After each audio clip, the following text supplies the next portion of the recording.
atelier. La parole est à toi. Mais avec joie, Emeline.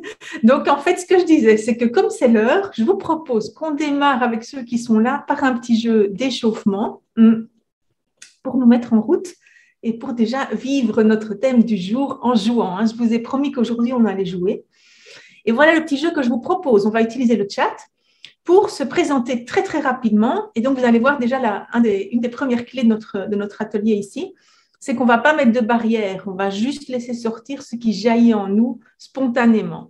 Et donc, au moment où vous arrivez aujourd'hui à cet atelier, vous pouvez vous centrer un petit moment sur vous, comment vous vous sentez là en ce moment-là, comment c'est aussi dans votre corps, comment il se pose, quel est votre état là quand vous arrivez. Et justement, cet état, on va jouer avec les mots pour partager aux autres participants comment on arrive à l'atelier. Et donc là, maintenant, si vous étiez un oiseau, qu'est-ce que vous seriez?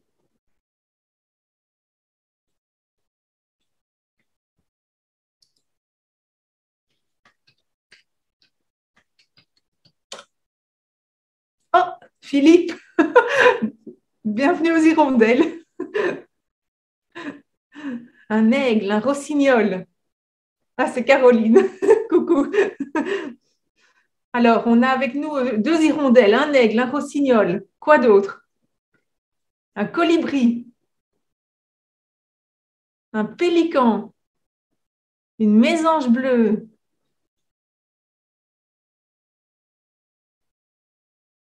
Qu'est-ce qu'on a encore comme oiseau aujourd'hui avec nous? Un cingle plongeur, un goéland, une mouette.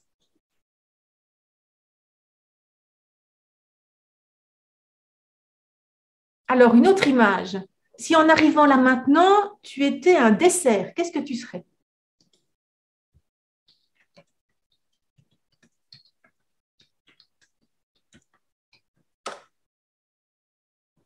Cerise, tiramisu, une glace. Une glace à quoi, Héloïne? Une mousse au chocolat, Dorothée. Bienvenue aux mousses au chocolat. Un gâteau au chocolat. Une glace à la fraise. Qu'est-ce qu'on a encore comme dessert? Une crème brûlée. Encore un tiramisu.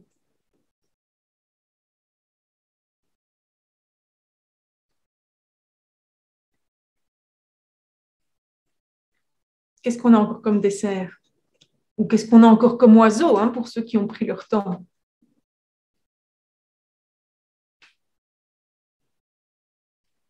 Alors, si tu étais un moyen de transport, qu'est-ce que tu serais en arrivant à cet atelier? Un vélo,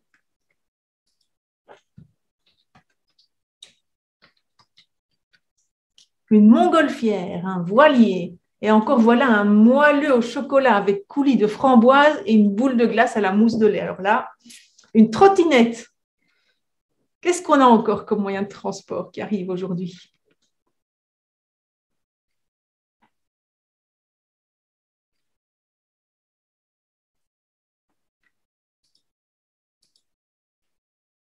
Des patins à glace, des échasses, un bateau, une trottinette, des patins à roulettes,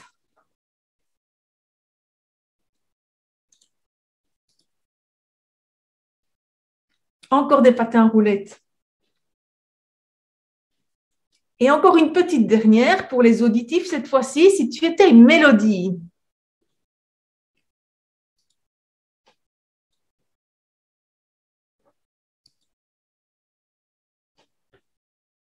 Qu'est-ce que tu serais si tu étais une musique?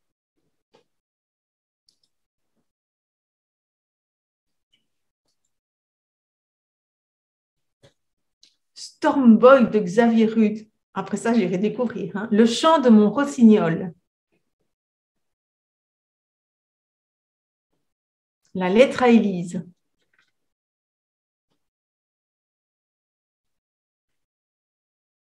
Qu'est-ce qu'on a encore comme mélodie? Qu'est-ce qu'on a encore comme musique ou comme son?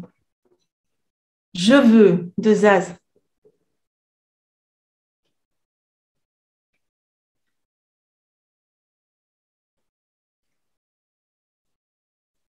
Un impromptu. Le chant du vent, Éole.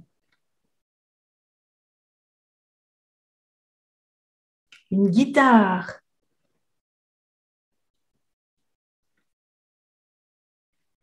Il y a encore des musiques. Le vent.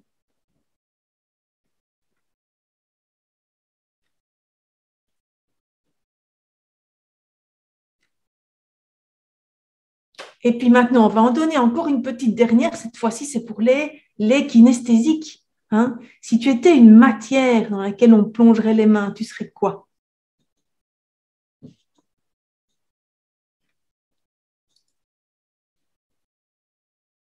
De la farine, du velours, de l'argile. Qu'est-ce qu'on a encore? Du sable mouillé, une mousse, de la pâte à gâteau, de la soie, des plumes, de l'eau.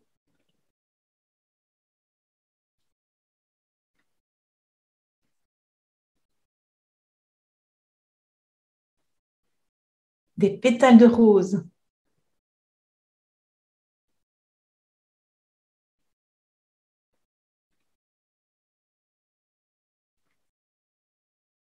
On a encore une matière. Des lentilles.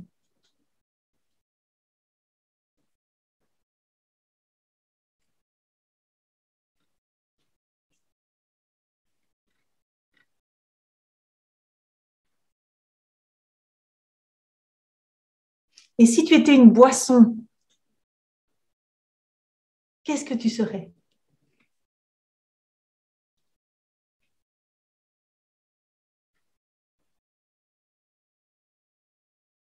Du champagne,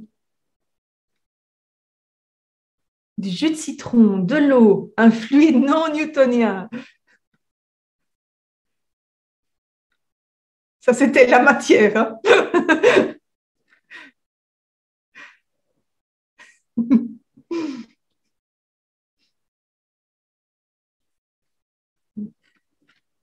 De l'hydromel, une fruisane.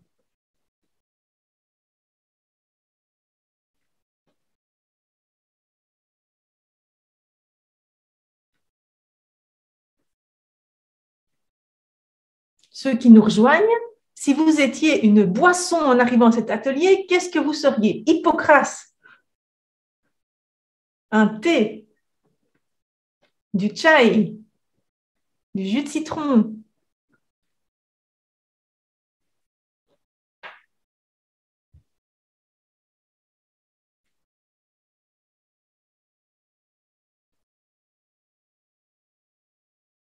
Eh bien voilà, merci à tous. Merci pour ce petit jeu. Je pense que là, on a un petit peu donné le temps à tout le monde d'arriver. Un jus de pomme pétillant chaud.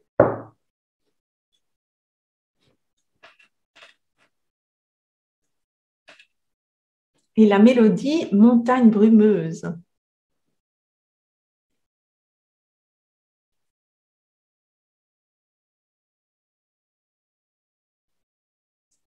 Donc voilà, qu'est-ce qu'on vient de faire? On vient de jouer avec des métaphores, hein, tous ensemble. Alors, Emeline, tu me corriges si je me trompe, mais je pense que tous ceux qui veulent peuvent activer leur caméra vraiment relax parce qu'Emeline n'enregistre que l'intervenant au niveau visuel. Oui, oui, Correct? oui, il n'y a que l'intervenant qui est enregistré. Voilà, et moi, comme ça me permet de voir un petit peu à qui je parle.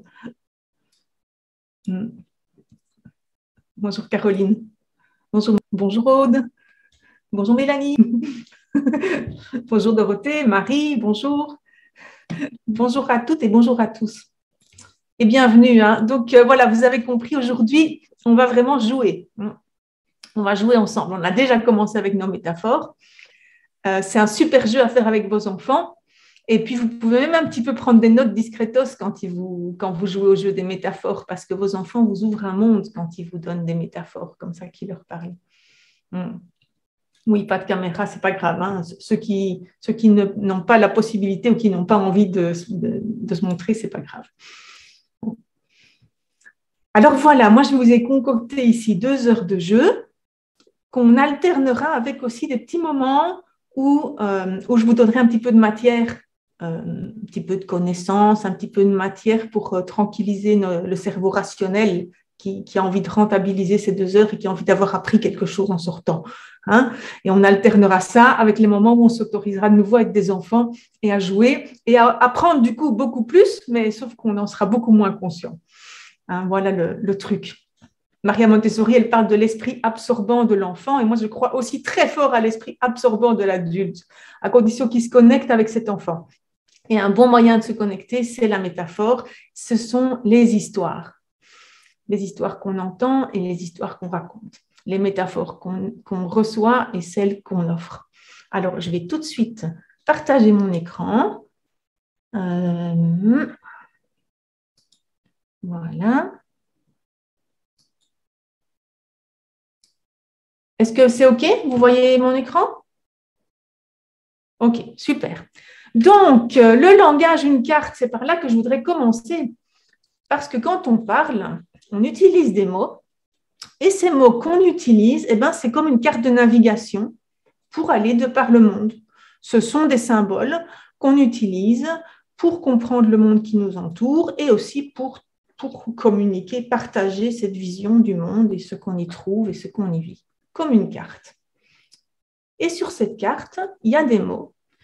Et il y a des mots qui sont des signifiants qu'on va dire, que je vais appeler officiels. Qu'est-ce que je veux dire par là? Quand je dis le mot chien, tout le monde ici entend qu'il s'agit d'un mammifère, qu'il a 4 pattes, qu'il a des dents, qu'il a des poils, qu'il porte ses petits, qu'il les allaite, qu'il aboie. On a un signifiant comme ça commun qui est un signifiant officiel. Mais il y a aussi un signifiant métaphorique. Et quand mon ami ou mon mari ou mon enfant me dit je suis vraiment crevée, j'ai vraiment une vie de chien, je comprends tout de suite qu'il n'est pas en train de me dire qu'il est un mammifère à 4 pattes avec des poils et qui aboie. Je comprends tout de suite qu'on est dans un autre signifiant, qui est un signifiant métaphorique. Et quand on va jouer avec les métaphores, qu'est-ce qu'on va faire? On va jouer sur cette similarité entre l'officiel et le métaphorique.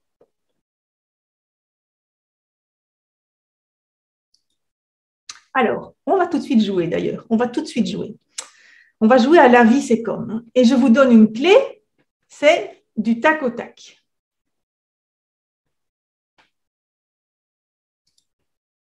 Du tac au tac. Ça veut dire qu'on ne va pas se prendre la tête. Hein. Dans ce jeu, on va, comme on l'a fait tout à l'heure en arrivant, hein, vous allez réagir du tac au tac aux idées que je vais proposer et puis que vous allez proposer. Donc, on va utiliser de nouveau le chat pour notre jeu. Moi, je vous ai lancé une première piste. Je vous ai dit, la vie, c'est comme.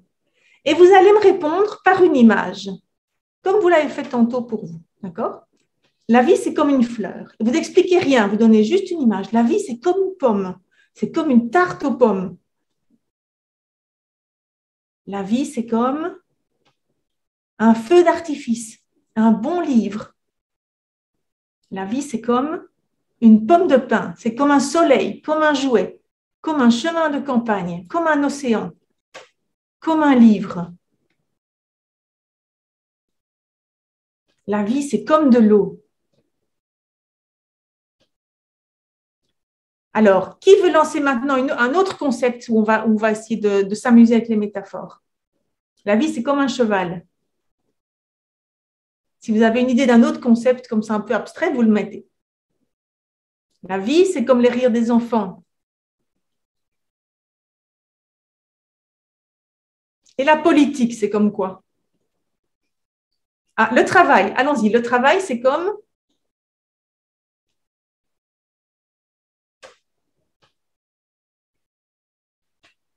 On a dit du tac au tac, hein, les gars. Le travail, c'est comme un jeu. Le travail, c'est comme…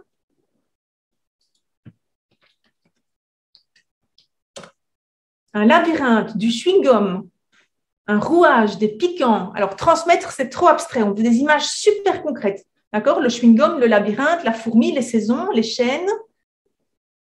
Le travail, c'est comme…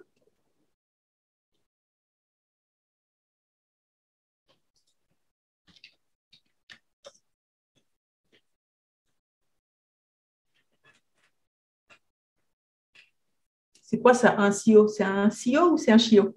Un chiot. C'est comme un chiot. C'est comme un verre d'eau.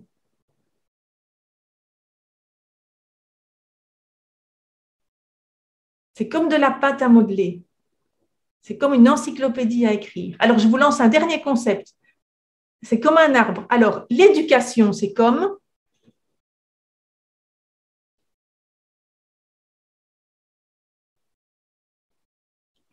C'est comme un jeu. L'éducation, c'est comme un livre à écrire, une aventure, c'est comme un gros bidon d'eau, c'est comme une boussole, comme une forêt, comme un jardin à cultiver, comme un arbre, comme la joie, ou bien la joie, c'est comme un conte, comme des étincelles, comme un miroir, comme un poème, c'est comme une sculpture, c'est comme un conte. Yes, yes, là on est parti. On termine avec la joie, si vous voulez. C'est beau, la joie. La joie, c'est comme quoi? On avait encore comme une étoile filante et comme un roman. Et la joie, c'est comme quoi? Les amis, le feu, le soleil, un feu d'artifice, un ricochet, un arc-en-ciel. Alors, l'amour, ça c'est une autre idée. D'accord, on y va sur l'amour. L'amour, c'est comme quoi? Un rayon de soleil. L'amour, c'est comme quoi? Une caresse, un partenariat, se détendre au soleil, un fleuve puissant. C'est comme de la douceur. C'est comme un matelas moelleux, comme un sourire au réveil, comme une douceur, comme un bisou, comme plonger dans un lac.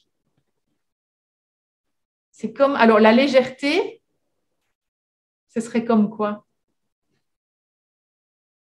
Un bonbon, un arc-en-ciel, magnifique.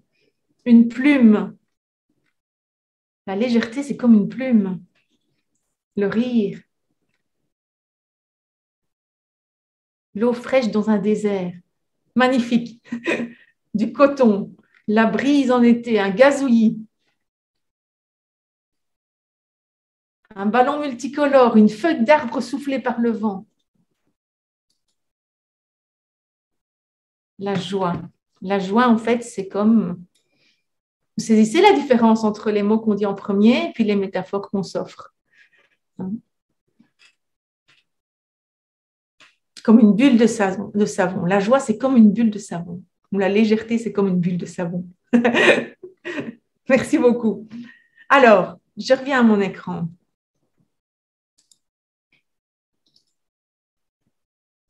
Vous avez vu la clé du tac au tac, hein, parce que quand on répond du tac au tac, on est directement connecté à notre intuition et c'est elle qui va nous offrir des images. Si on commence à se prendre la tête, on monte au rationnel et alors là, on se perd dans les concepts. Alors, on a parlé de similarité. Hein. La métaphore joue avec la similarité entre ce signifiant officiel et puis ce signifiant métaphorique. Il y a un premier niveau de similarité qui est la similarité évidente. Par exemple, si je vous dis « Oh, quand je te parle, j'ai l'impression de parler à un sourd ». Ça, c'est la similarité évidente. Vous comprenez tout de suite qu'un sourd n'entend rien et que donc, quand je vous parle, j'ai l'impression que vous n'entendez pas ce que je dis. Ou bien, il y a la similarité complexe. C'est la similarité qui est un petit peu plus élaborée. Donc, dans le même exemple, je vais par exemple dire « Oh, quand je te parle, j'ai l'impression de parler dans le désert ». Donc, évidemment, c'est un peu plus élaboré parce que quand je dis le désert, c'est une réalité complexe. Moi, j'ai choisi une dimension du désert qui est qu'il n'y a personne pour m'écouter. Le désert, c'est aussi un lieu aride, c'est un lieu chaud, c'est un endroit où il y a des dunes, c'est plein de choses. C'est une similarité complexe. Et on va jouer tantôt avec l'une, tantôt avec l'autre, sans aucune hiérarchie. C'est juste deux différents niveaux de métaphore. Dans le cas de la similarité évidente, on appelle ça la métaphore superficielle. Et dans le cas de la similarité complexe, on appelle ça la métaphore profonde.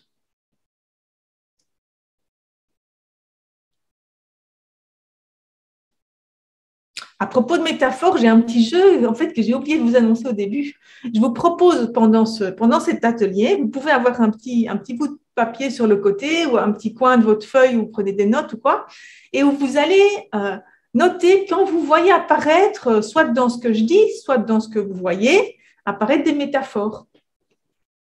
D'accord? Pas juste les métaphores que je vous présente, mais ma communication va être très métaphorique pendant tout cet atelier. Alors, voilà le jeu suivant. La clé pour ce jeu, c'est « Heureux ceux qui savent rire d'eux-mêmes, ils n'ont pas fini de s'amuser ».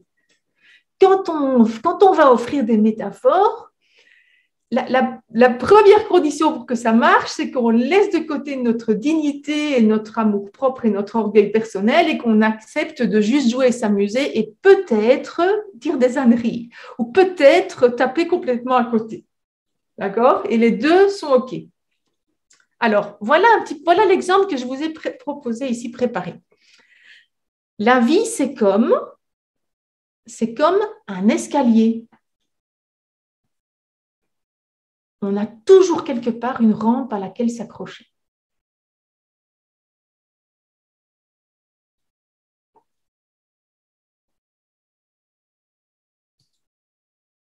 Et voilà notre prochain jeu. Vous avez vu ici, c'est un jeu en 2 étapes. Hein.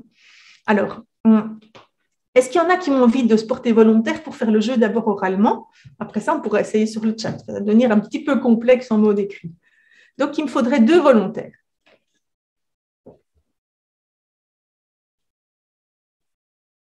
Héloïne est volontaire. Super. Et qui d'autre?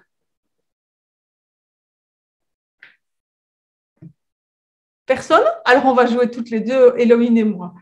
Mets ton micro, Héloïne. Voilà, ça fait. Bonjour tout le monde. Alors, Héloïne, est-ce que... Donc, il y en a une de nous qui va commencer par lancer une petite phrase, par exemple, tu vois, comme quand je dis « la vie, c'est comme ». Tu veux commencer, toi? Tu dis quelque chose, c'est comme? C'est moi qui commence? D'accord, c'est moi qui commence.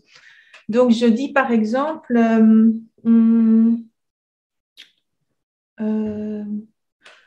le courage, c'est comme… Et tu me dis une chose.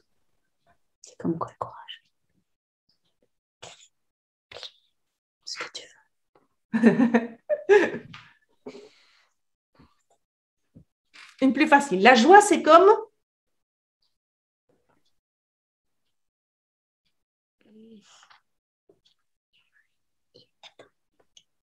Tu avais dit les amis tantôt. D'avoir les amis. Hein? Oui. Les amis. La joie, c'est comme les amis. Quand ils débarquent à la maison, tout le monde est content. Ouais. Tu vois? Donc maintenant, si vous voulez, on va jouer à ça. Donc, je vais vous proposer quelque chose avec c'est comme. Et ensuite, vous allez, dans le chat, vous allez partager de nouveau une première image. Et puis, oralement, j'en sélectionnerai une. Et sur celle que j'aurai sélectionnée, vous partagerez une fin de phrase possible qui élabore un petit peu plus la métaphore. D'accord? Donc, on se lance et je vais dire l'école, c'est comme…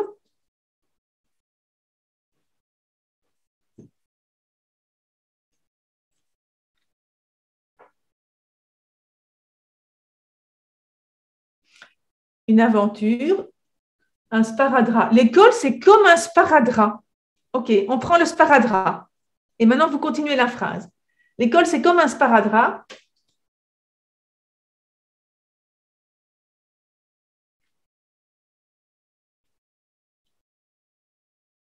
Ça colle à la peau. L'école, c'est comme un sparadrap. Ça ne tient pas. L'école, c'est comme un sparadrap.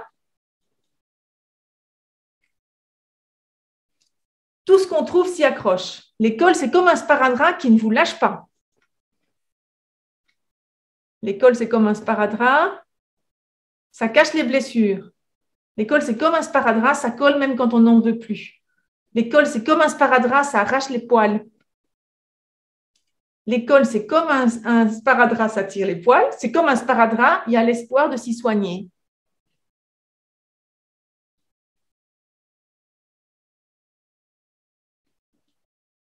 L'école, c'est comme un sparadrap. Quand il est retiré, on se sent mieux. L'école, c'est comme un sparadrap. On y cache les bobos. L'école, c'est comme un sparadrap.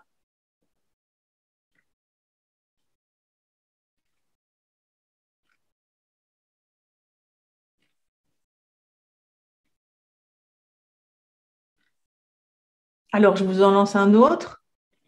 L'école, c'est comme un sparadrap, c'est complètement aseptisé. C'est comme un sparadrap, il y en a de toutes les couleurs. C'est comme un sparadrap, ça arrache les petites peaux qui sont mortes.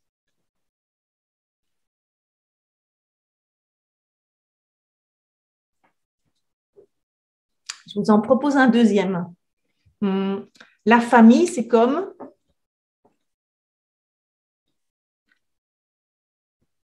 un nid, un orchestre,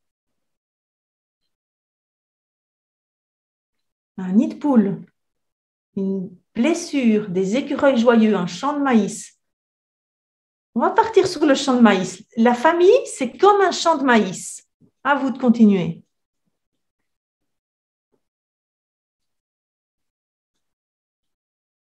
La famille, c'est comme un champ de maïs.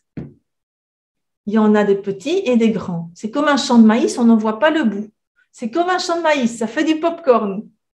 C'est comme un champ de maïs, on a besoin de tous les épis pour faire un pain. C'est comme un champ de maïs, c'est plein de diversité. Ça peut éclater, on peut s'y cacher. Ça nourrit tout le monde. La famille, c'est comme un champ de maïs. Ça brille au soleil.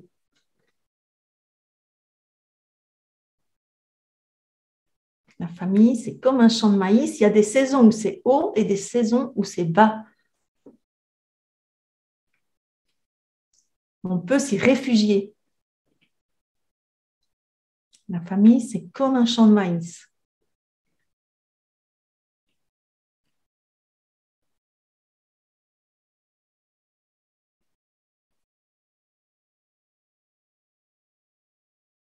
Petit à petit, ça grandit.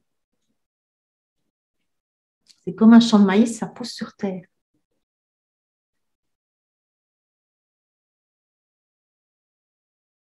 La famille, c'est comme un champ de maïs.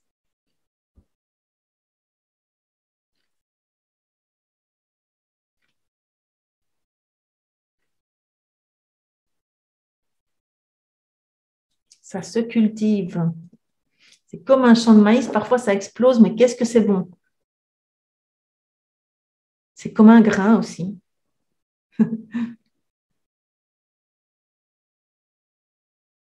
Alors, je vous en donne un dernier, on va s'amuser.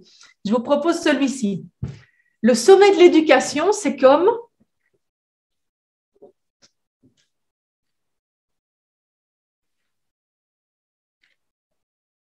un feu d'artifice. On y va. Le sommet de l'éducation, c'est comme un feu d'artifice. Continuez la phrase.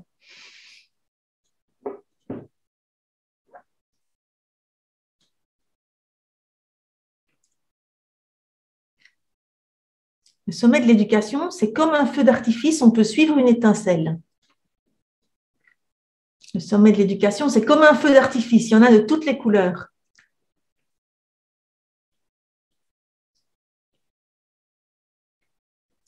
C'est comme un feu d'artifice, c'est multiple. Ça pétille dans tous les sens. Le sommet de l'éducation, c'est comme un feu d'artifice, un éclairage dans la nuit. On en a plein les yeux. Ça rassemble. Je vois toutes les belles images que vous proposez, hein, mais pour l'instant, je reste sur le feu d'artifice pour les besoins de l'organisation. Ça ouvre des portes magiques vers de nouvelles galaxies. Le sommet de l'éducation, c'est comme un feu d'artifice, ça retombe sur Terre.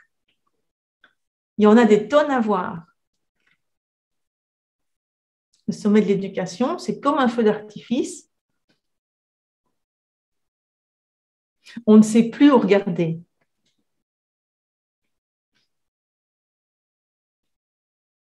C'est comme, il suffit d'une étincelle pour commencer. C'est beau, c'est bruyant. Ça demande beaucoup de préparation pour un bouquet extraordinaire. Bon, merci beaucoup à toutes et à tous pour toutes ces belles images. Vous avez vu, on est passé à un niveau suivant de la métaphore et vous avez vu quelle richesse de signification. Enfin, toute l'information qu'on a reçue dans ces métaphores, quoi. C'est vraiment impressionnant. Moi, je suis vraiment impressionnée. Alors, je vais continuer. Je vous partage de nouveau mon écran.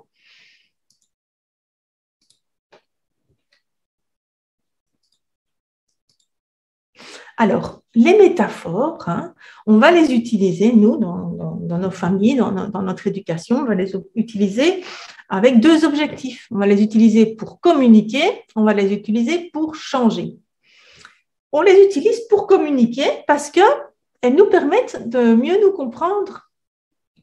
Elles nous permettent de mieux nous comprendre. Donc, par exemple, je vais vous donner un exemple. Si je suis avec ma fille ou avec une amie qui me dit « Ouf, je suis vidée. Je suis vidée. » Et moi, je lui dis « T'es vidée comme une tasse de thé qu'on aurait fini de boire et qui est vide. » Et elle me répond « Non, pas du tout. Je suis vidée, tu sais, comme ma machine à laver. Quand elle a essoré, elle a vidé toute l'eau. Et il y a juste le linge qui reste dans le fond comme un gros paquet lourd, là, tu vois. » Ah, ok, vidée comme ça. Vous entendez, la communication est allée bien au-delà du premier mot parce que j'ai entendu vider et je me suis permis d'offrir une métaphore en forme de question qui a permis à l'autre de me préciser ce qu'il voulait me dire. Si c'est avec mon gamin et qu'il me dit « je suis vidée » et je lui dis « comme ma tasse de thé, blablabla », il me répond « non, pas du tout, comme ma voiture téléguidée quand elle n'a plus de pile, tu vois ». Et alors, moi, je pourrais répondre, tiens, qu'est-ce qu'on pourrait faire, qu'est-ce qu'on pourrait te trouver comme nouvelle pile? Et alors, il peut continuer avec la métaphore. Et là, on arrive dans le deuxième objectif qui est permettre de changer.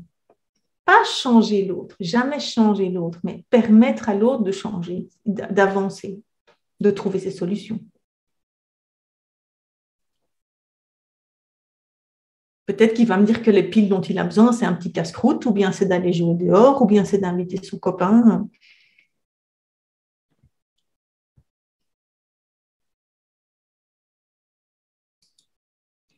Et comment je vais m'y prendre, hein, dans l'exemple que je viens de vous donner, en fait, j'ai utilisé d'ailleurs déjà les deux chemins. Il faut que je vais utiliser deux chemins. Le premier chemin, c'est en écoutant, parce que nous parlons tous en métaphore, énormément. Sans nous en rendre compte, on parle beaucoup en métaphores et plein d'expressions de la langue française sont des métaphores. Donc, si quelqu'un me dit, par exemple, je ne vois pas le bout du tunnel, il m'offre une métaphore. Donc, moi, si je l'écoute, si j'entends qu'il y a là une métaphore, alors je vais pouvoir avancer avec lui. Quand il m'offre sa métaphore, déjà, il me dit quelque chose, hein, et je l'ai utilisé tout à l'heure, ça. Par rapport à nos enfants et aux personnes qu'on accompagne, les métaphores qu'ils utilisent déjà nous parlent de leur canaux préférentiels, en fait. Donc, un visuel, par exemple, va peut-être me dire qu'il ne voit pas le bout du tunnel. Ou peut-être qu'un auditif va me dire que dans sa vie, pour l'instant, c'est la cacophonie. Oui. Et donc, les métaphores vont nous dire, ah, toi, ce qui te parle, en fait, ton langage, c'est des choses qu'on voit, ou c'est des choses qu'on entend, ou c'est des choses qu'on sent, qu'on touche, qu'on goûte. Et puis ensuite, quand l'autre me parle en métaphore, eh bien, il m'ouvre une porte, en fait, sur les profondeurs de son iceberg, sur son monde inconscient, sur cette partie de lui qui n'a pas fait passer à l'abstraction, au concept, aux arguments.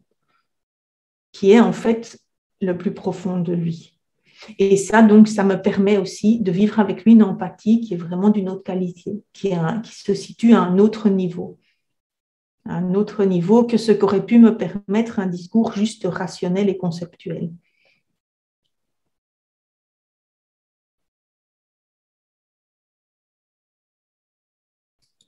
Et puis ensuite, bien, je peux offrir des métaphores. Offrir des métaphores, et ça, on y a déjà joué ici pendant notre atelier. Quel est l'intérêt d'offrir à l'autre une métaphore?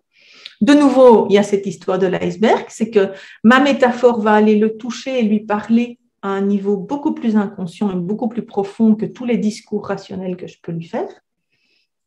Le deuxième grand avantage de la métaphore, c'est la liberté. C'est que quand je dis à l'autre, tu es vidé comme une tasse de thé qu'on aurait bu et il n'y aurait plus rien au fond, cette métaphore, c'est comme si je lui offrais une coquille vide et c'est lui qui va décider de ce qu'il met dedans. Il va décider si pour lui, ça lui parle d'une histoire où on a encore soif et on veut remplir la tasse ou d'une histoire où on veut mettre la tasse au lave-vaisselle. Il va décider ce qu'il va en faire dans ma métaphore. Il va décider ce qu'il va en faire et il va décider de la signification qu'il veut lui donner. Et il va décider s'il en fait quelque chose pour sa vie ou pas. Donc, tout est dans sa main, en fait. C'est une façon de communiquer qui est totalement respectueuse. Je ne cherche pas à induire quoi que ce soit. Je ne suis pas là pour diriger. Je ne donne pas de conseils, pas de directives, pas de critiques. Je raconte une mini-histoire où plus je l'élabore et moins l'histoire sera mini. Et puis aussi, avec ma métaphore, je sème des graines, en fait. Et de nouveau, c'est l'autre qui décidera s'il veut les faire germer, les faire pousser ou pas. Je sème les graines d'une resignification de son histoire, qui va prendre ou pas prendre et qui vont lui permettre peut-être de découvrir des nouveaux chemins auxquels il n'avait pas pensé.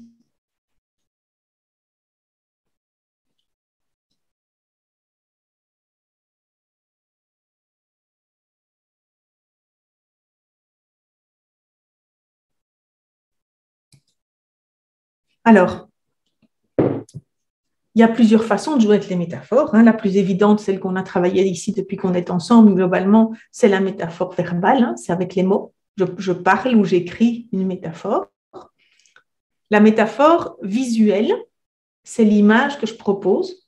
Et vous avez vu que, par exemple, ici, les diapositives que je vous montre sont truffées de métaphores visuelles. Par exemple, celle que vous avez devant les yeux, c'est une belle image de ce qu'est une métaphore. Une métaphore, c'est un peu comme un miroir. Un miroir dans lequel on regarderait notre situation actuelle et on la verrait, mais autrement. On la verrait du point de vue de l'intuition, du point de vue des images.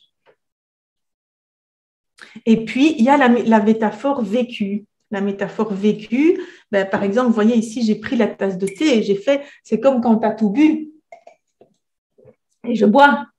Et il me dit, ah oui, la sensation de boire, c'est comme boire du thé chaud. C'est comme, ou bien si moi, je vous propose, si vous avez un crayon et un taille-crayon, par exemple, vous pouvez faire le geste de tailler votre crayon et pouvez vous dire, ah ben oui, la vie, c'est comme un crayon. En fait, quand on croit que la mine est cassée et qu'il ne peut plus écrire, parfois, il suffit d'un petit coup de taille-crayon et on est reparti. Si je peux montrer une image d'un crayon ou je peux faire le geste ou proposer à l'enfant ou voir que l'enfant est en train de faire le geste et je lui propose un signifiant qui est métaphorique. Oh, quand tu tailles ton crayon, ça me fait vraiment penser que la vie, c'est vraiment comme un crayon qu'on taille, quoi. Ça, c'est la métaphore vécue, qui est super puissante pour aider. Elle est super puissante. C'est amusant parce que la métaphore, elle nous accompagne depuis l'aube de l'humanité. Quand on voit les textes de sagesse comme ça, un peu dans toutes les cultures. Alors moi, je suis spécialement sensible à la partie biblique. Et ici, pendant que je préparais cet atelier, moi, je confie toujours mes ateliers avant de les donner. Et puis, voilà que je pioche une petite parole. Moi, j'ai des petites paroles comme ça à la maison. Donc, je vous parle de un quart d'heure avant l'atelier. Je pioche une petite parole et voilà ce que je lis. Je tiens mon âme en paix et en silence comme un petit enfant contre sa mère. Je me dis, waouh, mais quelle belle métaphore, quoi. Elles sont partout et elles nous accompagnent depuis des millénaires, en fait. C'est comme si c'était la pédagogie divine, basique, intuitive de l'humanité. Bon. Encore un petit jeu, ou un grand jeu cette fois-ci. C'est un petit peu notre dernier jeu structuré et après ça, on aura la place pour les questions et les réflexions. Donc maintenant, ce serait vraiment chouette que j'ai un volontaire quand même, parce que voilà l'idée. On va jouer maintenant à offrir une histoire. On va jouer à offrir une histoire. Donc, il y a une personne qui partage à l'autre.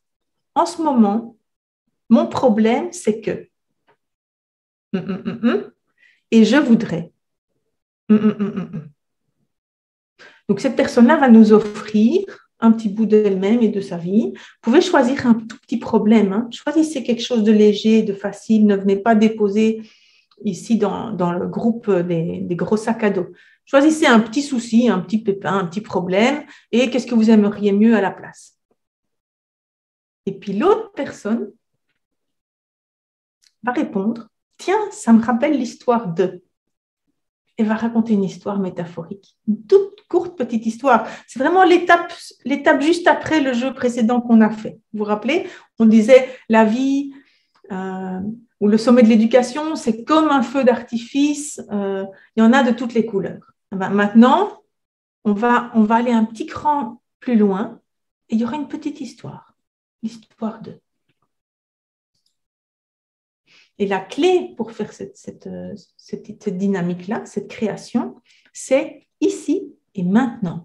C'est-à-dire qu'on ne va pas s'embarquer de nouveau dans des prises de tête, on va juste écouter ce que l'autre nous dit et accueillir les images qui montent en nous et les lui raconter sous la forme d'une mini-histoire.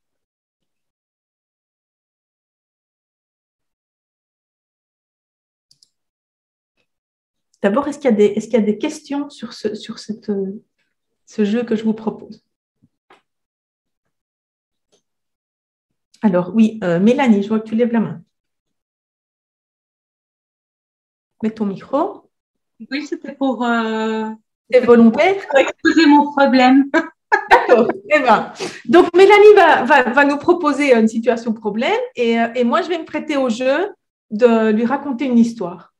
Alors, on garde un peu toutes les clés qu'on a déjà découvertes pendant cet atelier. Qu'est-ce que vous avez déjà découvert comme clés pendant cet atelier? Je vous ai dit plusieurs fois, la clé, c'est, la clé, c'est, la clé, c'est. Qu'est-ce qu'il y avait comme clé? L'écoute, le tac au tac, hein, du tac au tac. La spontanéité, oui. Je n'ai pas compris. Ici et maintenant. Hein? Et aussi, l'immédiateté. Oui, et il y en a encore une importante. Le lâcher prise des appréhensions. Oui, il y en a encore une importante. C'était heureux ceux qui savent rire d'eux-mêmes, ils n'ont pas fini de s'amuser. D'accord? Ça, c'est peut-être la clé avec un grand C, quoi. Ok, eh bien, Mélanie, je suis à ton écoute. Eh bien, aujourd'hui, mon problème ou ma frustration, c'est qu'il y a tellement de choses intéressantes. J'aimerais participer à tous les ateliers. C'est pas possible de participer à tous les ateliers. Oh, tu sais quoi, ça me fait penser à l'histoire d'une petite fourmi. Hein? Elle travaillait dans sa fourmilière et tu sais, une fourmilière, c'est bien organisé. Chaque fourmi sait très bien ce qu'elle fait. Il y en a qui sont des travailleuses, il y en a qui pondent, il y en a... Chacune est bien normalement sur sa route et tout. Et puis, avec leurs petites antennes, elles communiquent les unes avec les autres et elles savent très bien quel chemin elles suivent et tout ça. Mais cette petite fourmi-là, ce jour-là, eh ben, elle avait vraiment un problème en fait parce qu'elle sort de sa fourmilière. Et voilà qu'elle voit à gauche, là, à l'horizon, une immense montagne de sucre. Mais au moment même, son antenne de l'autre côté lui dit qu'à droite, il y a un grand pot de miel, quoi. Donc déjà, elle se dit gauche, droite, sucre, miel. Et à ce moment-là, elle aperçoit devant, loin, à l'horizon, qu'il y a en plus un pot de confiture. Donc c'est la panique totale. Et cette petite fourmi-là, qu'est-ce qu'elle fait? Elle se met à tourner en rond, à tourner en rond. Elle se met à tourner en rond. Et en tournant en rond, elle rencontre une coccinelle.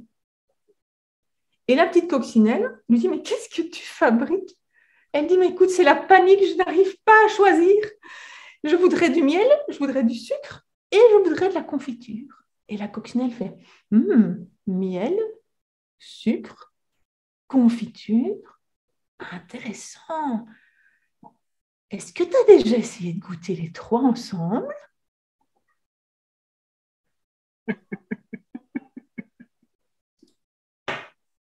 Voilà mon histoire.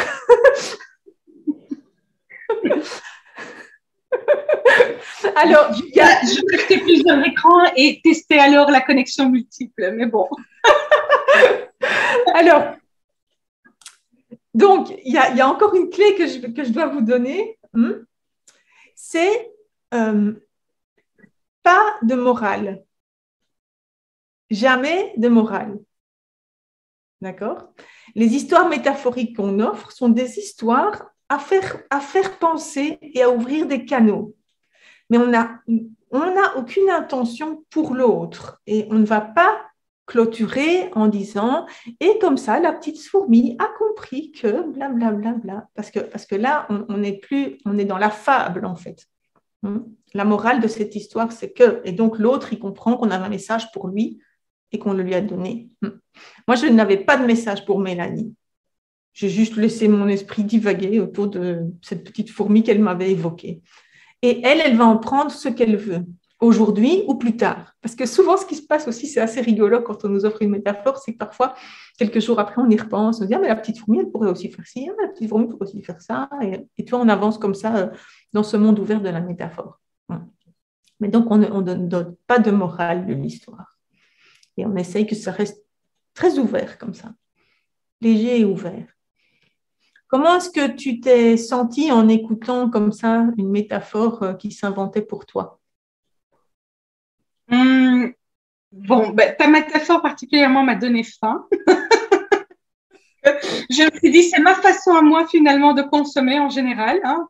Moi, je dis toujours, quand j'hésite entre deux choix, je prends les deux. Mais bon.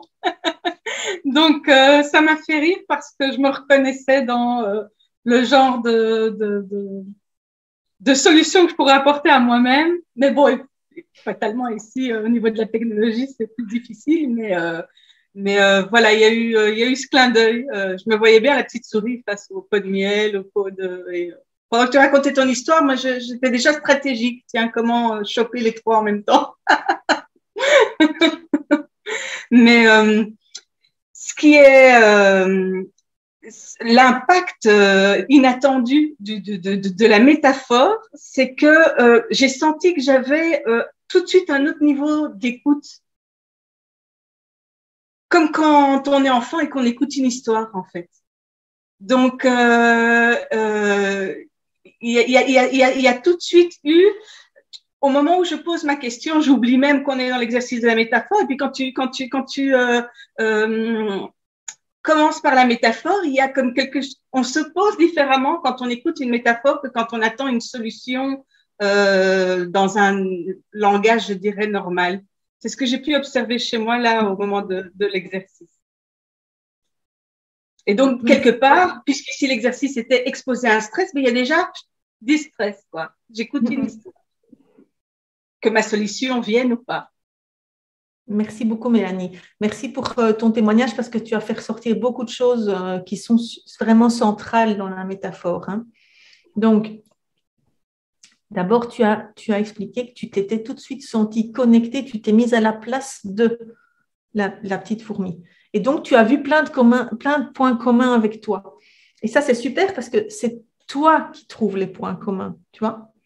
C'est ça qui est la magie, c'est que quelqu'un d'autre pourrait dire « je me suis tout de suite reconnue dans la fourmi parce que moi aussi, j'ai l'impression que ma vie est une fourmilière » ou « je me suis tout de suite reconnue dans la fourmi parce que moi aussi… » En fait, c'est toi qui construis ça. Tu vois, c'est ce que je disais avec la coquille vide, en fait. Ça, c'est une chose super importante. L'autre chose importante, c'est, tu as dit j'étais à la place de la petite fourmi et je me suis mise tout de suite à penser stratégie. Donc, en fait, tu as mis en route à l'intérieur de toi, déjà, ton processus de recherche de solutions. puisque mon but n'était pas de t'offrir une solution. Okay? Mais toi, tu as mis en route ça. Ensuite, tu as dit, j'étais dans une autre qualité d'écoute que si tu m'avais donné des conseils ou des instructions, des solutions, parce que j'étais comme quand on écoute une histoire.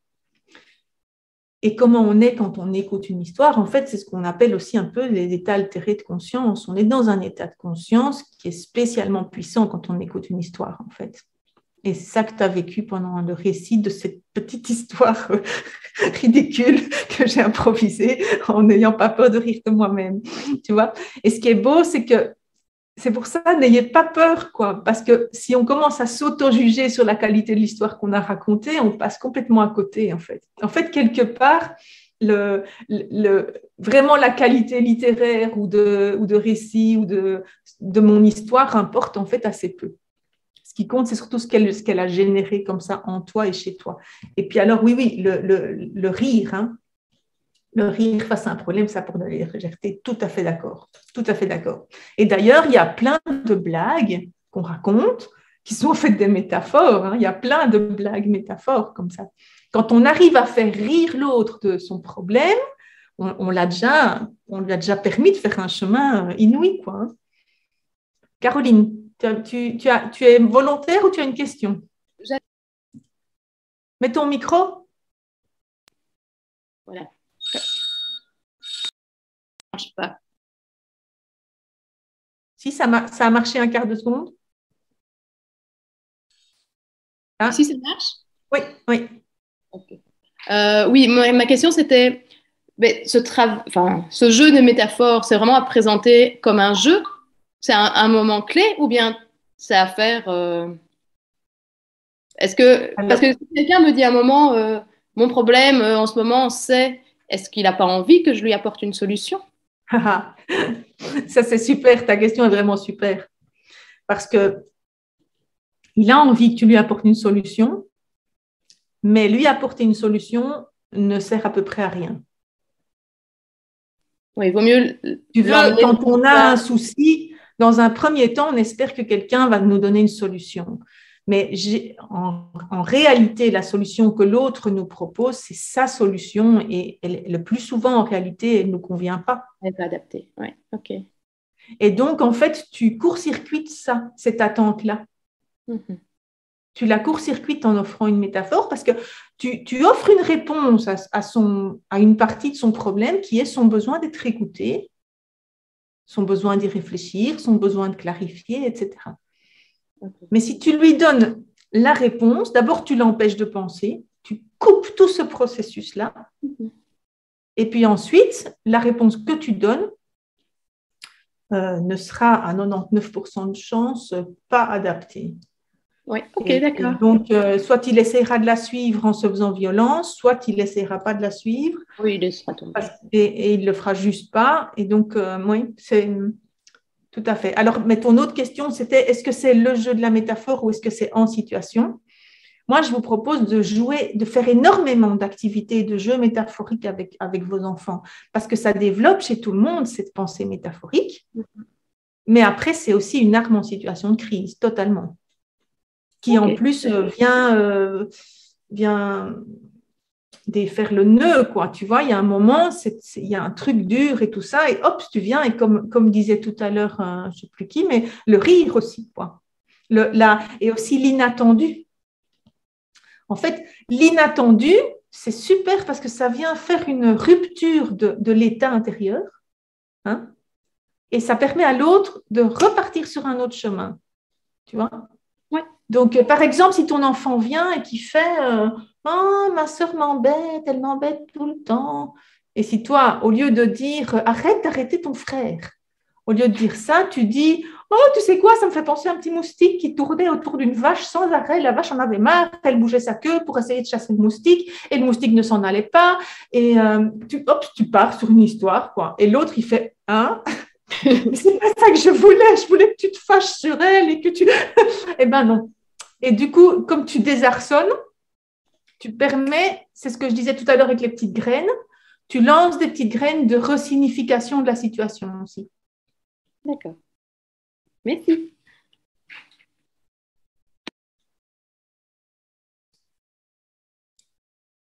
qu'il y avait d'autres questions?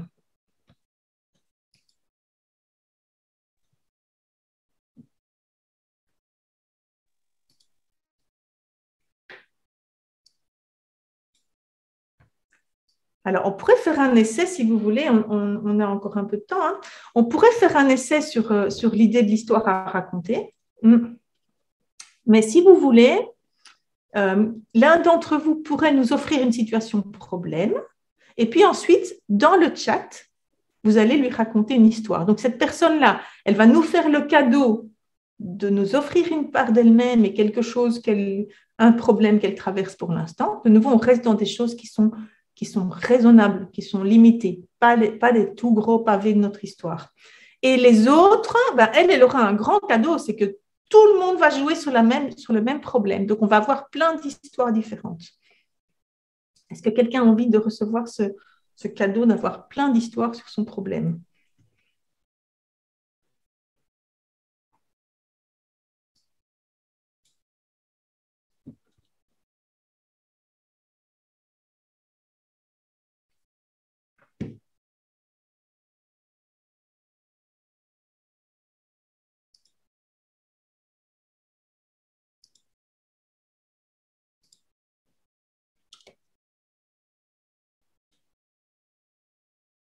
Alors, quelqu'un? Personne? Oui? Marie? Vas-y, on t'écoute. Donc, écoutez tous bien attentivement Marie. Elle va nous dire un problème et ce qu'elle voudrait à la place.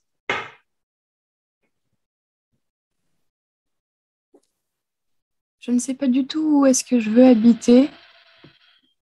Vous m'entendez? Du coup, mon problème, c'est que je ne sais pas du tout où est-ce que je veux habiter, si c'est dans un appartement, dans une maison. Et, et du coup, je ne sais pas où est-ce que je veux aller. J'aimerais savoir, du coup, où est-ce que je pourrais habiter. Voilà, c'est ça mon problème. Merci Marie. Et voilà, vous êtes lancé dans votre histoire. Lancez-vous avec la première image qui vous est venue à l'esprit en écoutant Marie, et puis vous tapez, tac, tac, tac, tac, tac, tac, et vous nous envoyez ça dans le chat.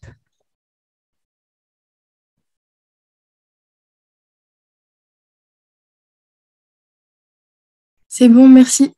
J'ai tout lu, c'est vraiment super, tous les petits beaux textes.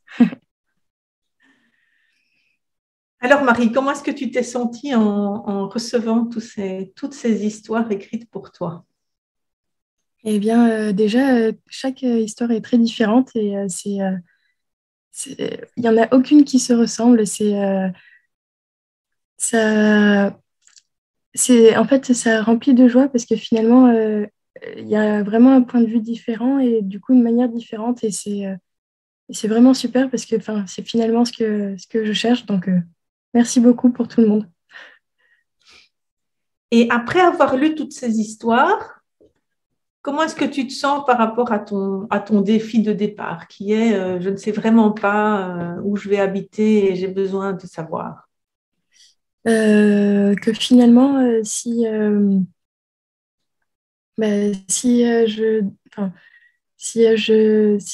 jour où, je serai comment dire, s'il y a un jour une proposition qui se fait et que je saurai où je sentirai où je veux habiter, j'irai et je verrai, voilà, en fonction.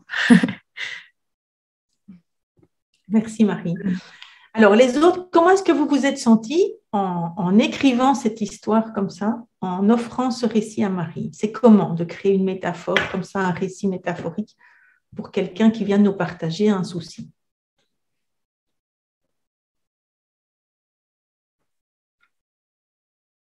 Vous pouvez soit ouvrir vos micros, soit si vous préférez le mettre dans le chat.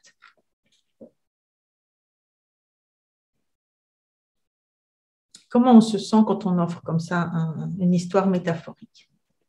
Ah oui. Tu m'entends? Oui, Sandra? Ouais.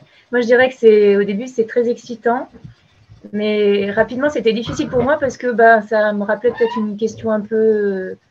Ça me ramène à moi, voilà. Et donc, du coup, c'est difficile de pas de pas ramener les choses à soi. Mm-hmm. Mais d'un autre côté, c'est très excitant et joyeux. Merci.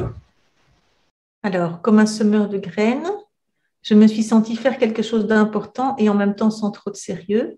On se sent moins dans l'ingérence. C'est un petit challenge parce que les mots sont importants. On donne un peu de soi, de notre univers. C'est un beau partage. Qu'est-ce que ça a de différent par rapport à si on avait répondu à Marie en lui donnant des conseils?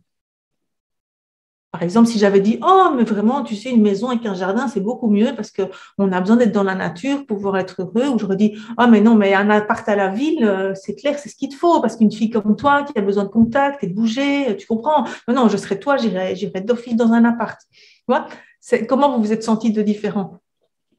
On est conscient qu'on n'a pas la solution.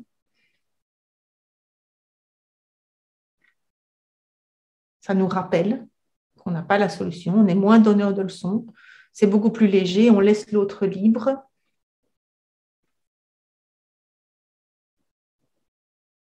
Et toi, Marie, tu vois, je te vois acquiescer. Par exemple, si je t'avais répondu comme ça, je t'avais dit, ben Marie, évidemment que tu dois aller dans un appart, tu n'as pas vu, toi, tu as besoin, quoi. Et puis en plus, tu ne conduis pas, donc il faut que tu aies les transports en commun. Donc, c'est quoi la différence? C'est pas du tout pareil. Je me sens déjà plus gênée. On laisse sa responsabilité à l'autre aussi. Et ça, vous voyez, ça c'est important aussi avec nos enfants. Quand je laisse à mon enfant sa responsabilité, je lui montre que j'ai confiance en lui et en sa capacité de trouver ses solutions.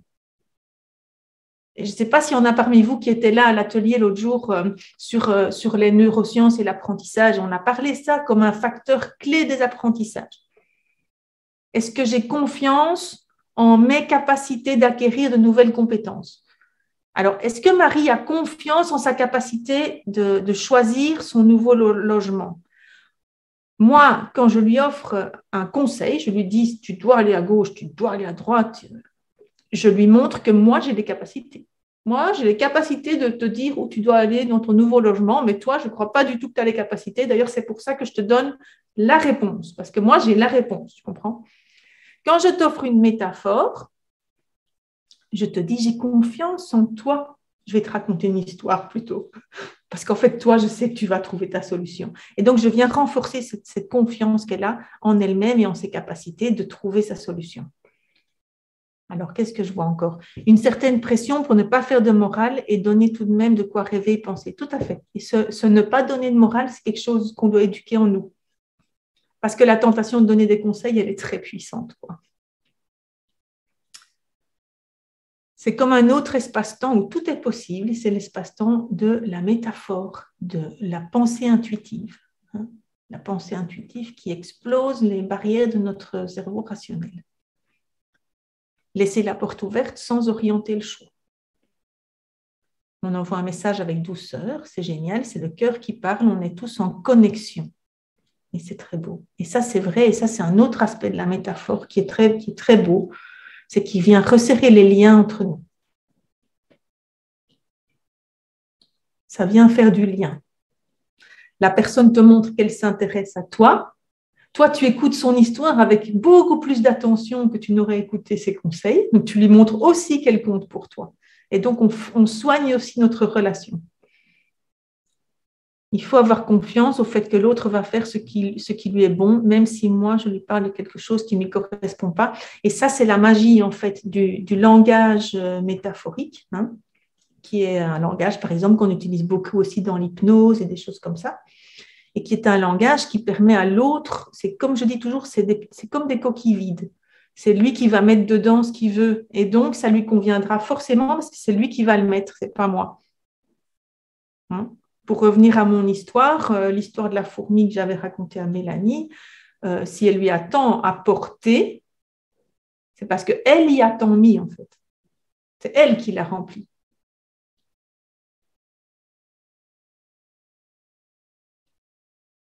C'est elle qui décide. C'est vraiment celui qui reçoit la métaphore qui décide complètement ce qu'il en fait, à condition qu'on ne termine pas par une morale. Parce que mettre une morale, c'est canaliser.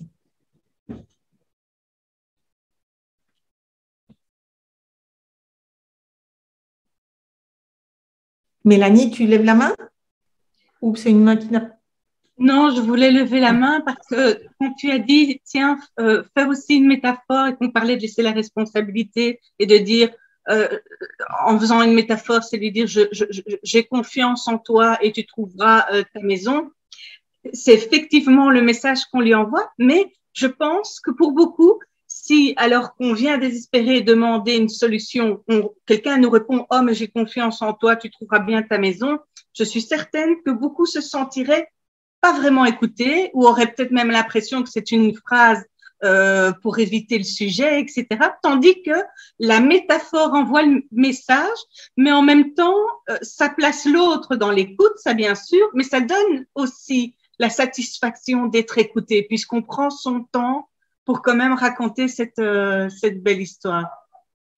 Tout à fait. Et quand tu offres une métaphore, tu es dans une posture soutenante, tu vois, mais soutenante de la confiance de l'autre, de sa capacité, de ce qu'il va générer lui.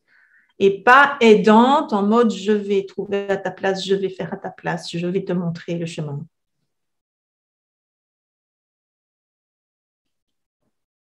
Bien voilà, alors je ne sais pas s'il y en a parmi vous qui avez encore des réflexions à partager sur ce que vous venez de vivre.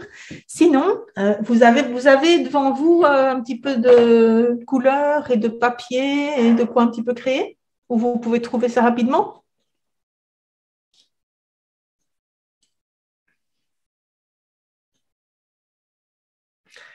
Parce que maintenant, on va revenir au petit jeu du début de l'atelier, et ce sera notre petit jeu de clôture, mais on va le faire autrement. Au lieu de le faire en métaphore verbale, on va le faire en métaphore visuelle. Donc, si vous avez une feuille blanche devant vous, sur cette feuille blanche, vous allez déposer, voilà, en sortant de cet atelier, je me sens comme. Et vous allez laisser sortir toutes les métaphores que vous voulez, on en a vu plein aujourd'hui, les animaux, les plantes, les goûts, les pays, les lieux, tout ce que vous voulez. Et vous allez dessiner tout ça sur votre feuille. Vous allez remplir votre feuille de formes et de couleurs en sortant de cet atelier, je me sens comme.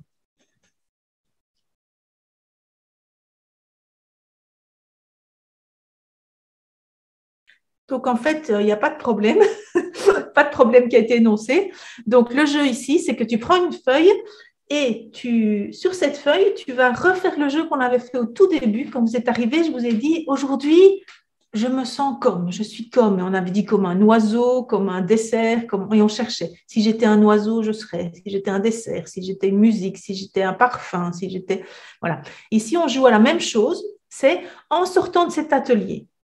Je me sens comme si j'étais un oiseau, si j'étais un insecte, si j'étais une fleur, si j'étais un pays, si j'étais… Mais au lieu d'écrire ou de dire des mots, on dessine. Et on dessine en mettant notre attention sur tout ce qu'on vit en dessinant et pas sur un résultat esthétique final. Et puis, on va doucement la laisser s'achever notre geste. Et je vais vous proposer, si vous voulez, soit au micro, soit dans le chat, de peut-être juste partager comment vous vous êtes senti là en créant ces métaphores visuelles de votre état intérieur. Qu'est-ce qui s'est passé en vous? Comment vous vous êtes senti? De quoi vous avez pris conscience?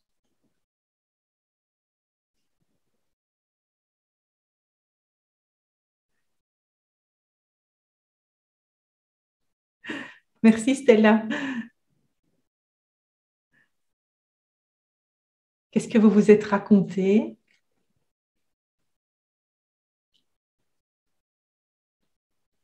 Merci Véronique. J'ai repris connexion avec une part créative, active de moi-même. Merci Charlotte.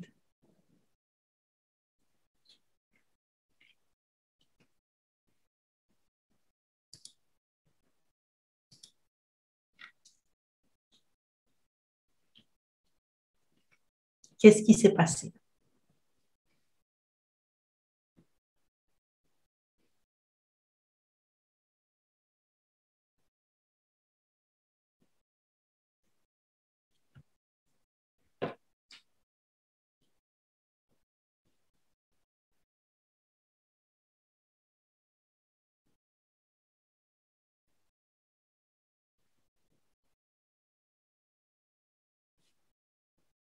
je me suis dit, de toute façon, ça ne sera pas fini. C'est une très, très belle réflexion. J'ai l'impression d'avoir plus facile, j'y trouve plus de joie et c'est plus facile car chaque trait représente quelque chose de précis et plus large que des mots. Une image en a fait surgir une autre. Au final, c'est tout léger, joyeux et dynamisant. Ça, c'est aussi la magie de la pensée intuitive. Hein. Joie et surprise de ce qui sort. Je me suis sentie apaisée, joyeuse, légère. J'ai dessiné des fleurs, des soleils, des cœurs et des papillons. C'est beau, léger, lumineux. Ça m'a fait beaucoup de bien, c'est tout simple.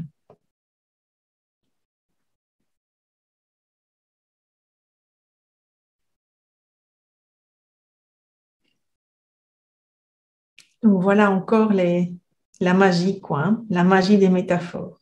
Au fil de l'eau, je suis arrivée à un cornet de glace qui m'a permis de relativiser. Et ça, c'est toujours cet humour aussi, quoi, de toujours garder cet humour. En fait, c'est vraiment jouer comme des enfants. C'est une autre façon d'exprimer ce qui m'habite dans l'instant. Et aussi une autre façon, avant même de l'exprimer, c'est une autre façon de le connecter, même et d'en prendre conscience. Je me sens comme plein de tasses vides à remplir avec des histoires, les miennes et celles des autres. Ça m'a rempli de joie. J'ai retrouvé mon cœur d'enfant. Accepter le fouillis, il faut être courageux. Accepter le chaos pour que puisse naître un cosmos, tu vois. Parce qu'on est une petite partie d'un univers qui vient d'un Big Bang et d'une soupe chaotique initiale, et puis qui se structure et qui s'ordonne. Et on est pareil, en fait. Hein, on est pareil.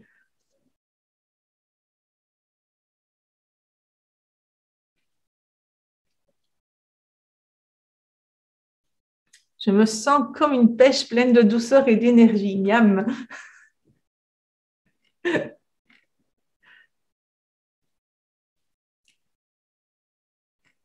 Eh bien, merci infiniment. Hein. Merci à toutes. C'était vraiment un super moment. Moi, je me suis beaucoup amusée. Je vous remercie vraiment. Et au moment de terminer, je ne dois pas oublier, si j'oublie des choses, Emeline, tu me le diras. Ça va? Donc, parce que j'ai plusieurs cadeaux pour vous. Il ne faut pas que je les oublie. La première chose, cet atelier, c'était super. Et en fait, c'était qu'un demi-atelier. Parce que moi, je suis aussi un peu toujours dans le débordement. Et donc, je vous propose un deuxième atelier, si vous voulez. Gratuit aussi, c'est-à-dire que je vais vous mettre le lien pour s'inscrire. En direct, ce sera le 19 février, mais il sera aussi dans le coffret d'Emeline. Alors, voilà le lien direct pour s'inscrire. Et voilà le code que je vous ai préparé, et puis je vous explique ce que c'est. Ça, c'est le code que vous mettez à l'inscription et qui fait que pour vous, il sera gratuit. D'accord? Alors, l'atelier niveau 2, on va dire, hein, raconte-moi une histoire niveau 2. Et là, ce qu'on va faire, c'est qu'on sera probablement un peu plus dans l'intimité.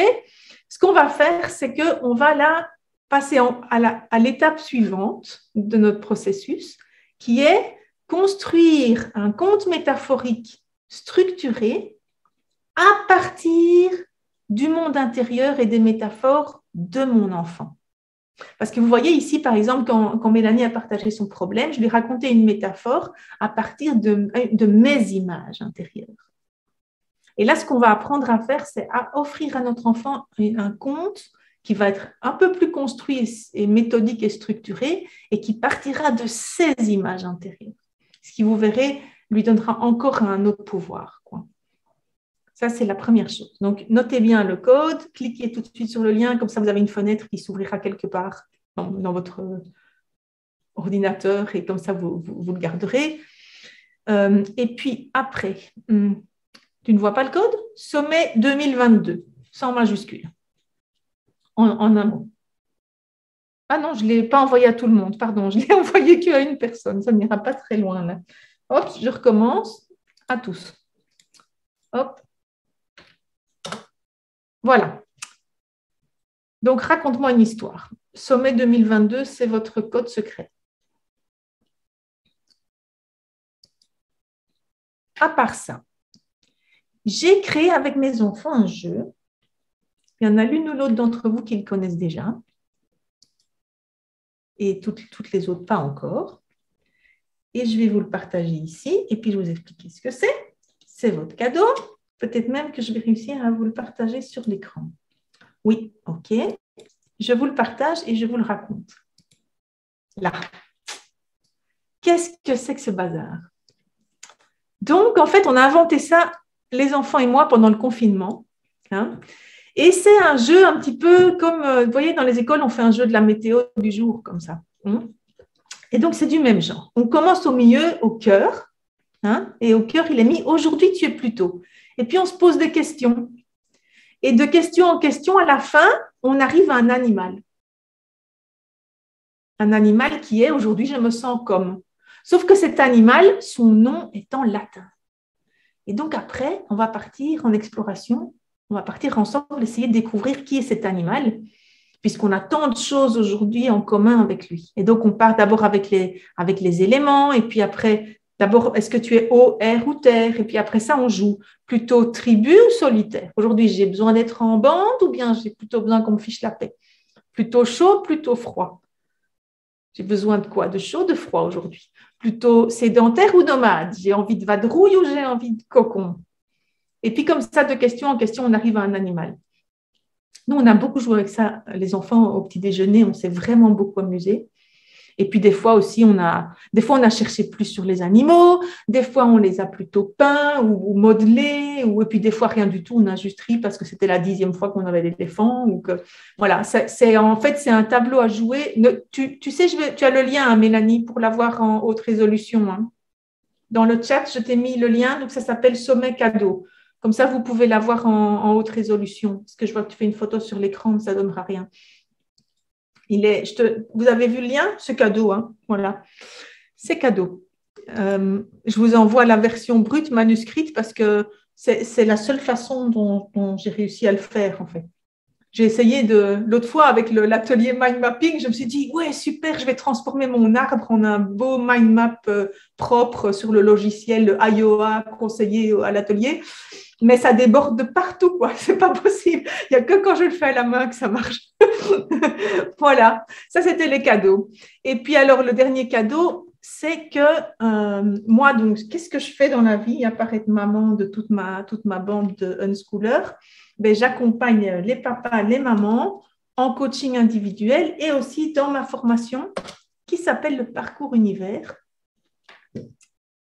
qui est une grande épopée de développement personnel pour les parents et éducateurs et une formation pédagogique qui s'appuie essentiellement sur un monde d'histoires et de métaphores en tout genre, quoi.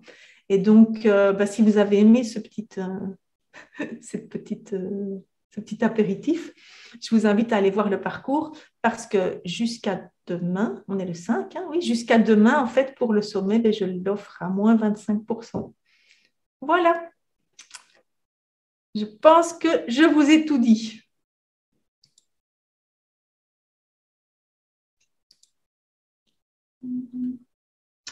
Eh ben, merci Joël et puis merci à toutes qui avaient participé et qui avaient joué le jeu. Et puis on se retrouve dans 20 minutes avec Sarah Joban pour le sketchnoting.